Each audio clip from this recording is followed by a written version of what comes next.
பிரபா ஸ்ரீகாந்த். ஊர் பேர் இல்லை. அவர் ஒரு கேள்வி கேட்டிருக்கார். இந்த கேள்வியை நீங்கள் கேட்டிங்கன்னாலும் கொஞ்சம் விசித்திரமாக தான் இருக்கும். ராகு கேது எப்போதுமே தீமையை தான் செய்வார்களா அப்படின்னு கேட்டிருக்கார். ஏன்னா ராகு கேதுன்னா பாம்புங்க, அது கொத்தத்தான் செய்யும், கடிக்கத்தான் செய்யும் அப்படிங்கிற ஒரு தீர்மானத்தில் அவர் இந்த கேள்வி கேட்டிருக்காரு போல் இருக்கு.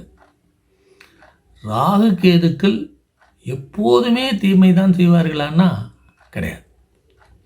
எப்போதுமே தீமையை செய்பவர்கள் அல்ல அவர்கள். லக்னத்தை பொறுத்தும் அவர்கள் இருக்கும் இடத்தை பொறுத்தும், லக்னாதிபதிக்கு அவர் என்ன நிலையை உடையவர் என்பதை பொறுத்தும், அவர் இருக்கக்கூடிய இடத்தை பொறுத்தும், சாரத்தை பொறுத்தும்,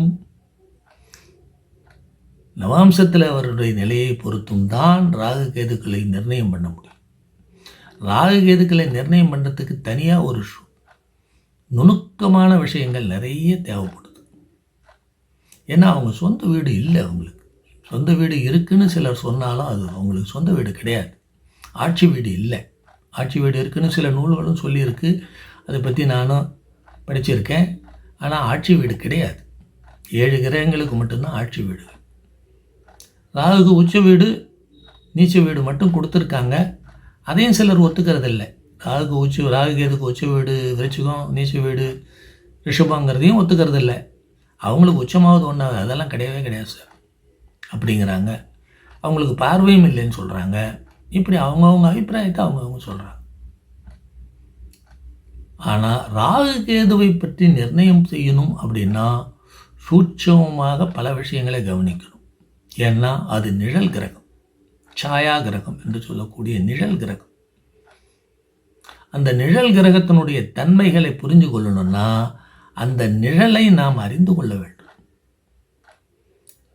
நிழலை நுணுக்கமாக கவனித்து அறிந்து கொண்டோம்னா ராகு கேதுக்கள் கெட்டதையே தான் செய்வாங்கன்னு சொல்லவே முடியாது.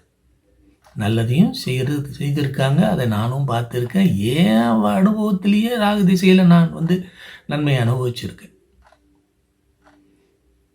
ராகதிசை தான் என்னை இந்த உயரத்துக்கு கொண்டு வந்ததே ராகதிசை தான் ஐயா. இன்னைக்கு உங்களுக்கு பதில் சொல்லக்கூடிய நிலையில் என்னை உட்கார வச்சிருக்கிறதே இந்த ராகதிசை தான். 40 ஜோதிட புத்தகத்தை எழுத வச்சதும் இந்த ராகதிசை தான். கிட்டத்தட்ட 2000 பேத்துக்கு மேலே ஜோதிடர்களாக உருவாக்க வச்சதும் இந்த ராகதிசை தான். ஆகையினால் ராகு கேதுக்கள் தீமையே தான் செய்வாங்கன்னெல்லாம் சொல்ல முடியாது. கேது 7 வருஷத்தில் கோடீஸ்வரன் ஆக்கியிருக்கிறவங்களெல்லாம் கூட உண்டு. நான் பார்த்துருக்கேன். கேது 7 வருஷத்தில் கோடீஸ்வரன் ஆனவங்க கூட உண்டு. அதை எப்படி நம்ம நிர்ணயம் பண்ணுறது? நுணுக்கமாக பார்க்கணும். ராகு கேதுக்கள் அந்த லக்னத்திற்கு எந்த தன்மை உடையவர்கள்? லக்னத்திற்கு பாபரா, பகைவரா, நண்பரா? ஏன்னா இது 3 தான் ராகு கேதுக்கு. ராகு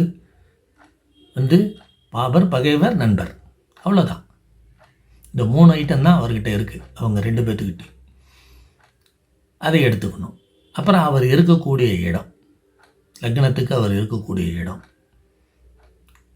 அந்த வீட்டுக்காரன், ராகுகேது பெற்ற சாரம், அவர் நின்ன வீட்டுக்காரனுடைய சாரம், இதையெல்லாம் வச்சு அதுக்கப்புறம்தான் ராகுகேது பற்றி நம்ம தீர்மானம் பண்ண முடியுமே தவிர எடுத்த உடனே ராகுகேது ஆஹா அவ்வளோதான் நீ அம்பேல் அப்படின்னு சொல்லிடக்கூடாது.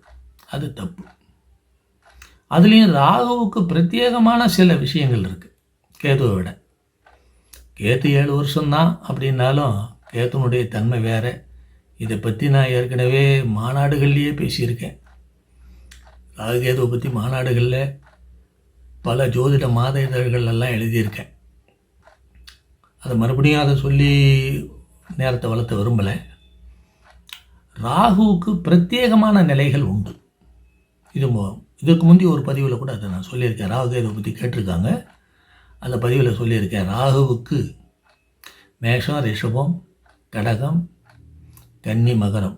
ஆமேடம் எருது சுறா நண்டு கன்னி 5 இடத்தில் கருநாகம் அமர்ந்திடவே பூமேடை படுத்துறங்கும் ராஜயோகமாம். இது பாடல். அதுக்கு பின்னாலே இன்னொரு வரி வருது.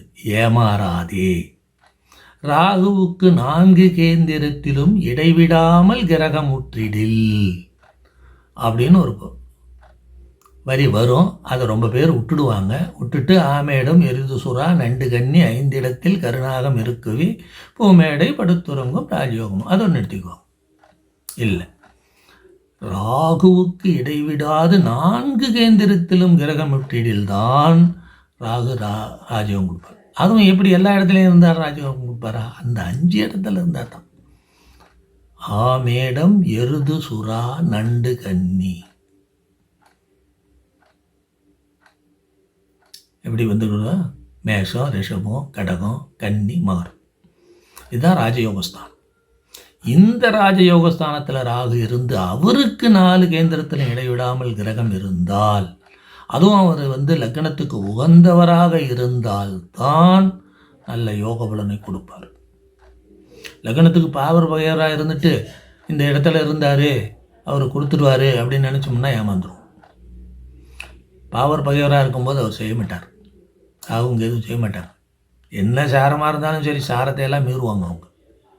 அவங்களுக்கு அந்த சக்தி உண்டு. ராகுவும் கேதுவுக்கும் சாரத்தை, திசாநாதனை, புத்திநாதனை, லக்னாதிபதியை, ராசியாதிபதியெல்லாம் மீறக்கூடிய சக்தி உண்டு அவங்களுக்கு. அதனால தான் ராகு கேதுவை தனியாக நிர்ணயம் செய்ய வேண்டும், நுணுக்கமாக நிர்ணயம் செய்ய வேண்டும் என்று சொல்வதெல்லாம் எதுக்குன்னா அதுக்கு தான்.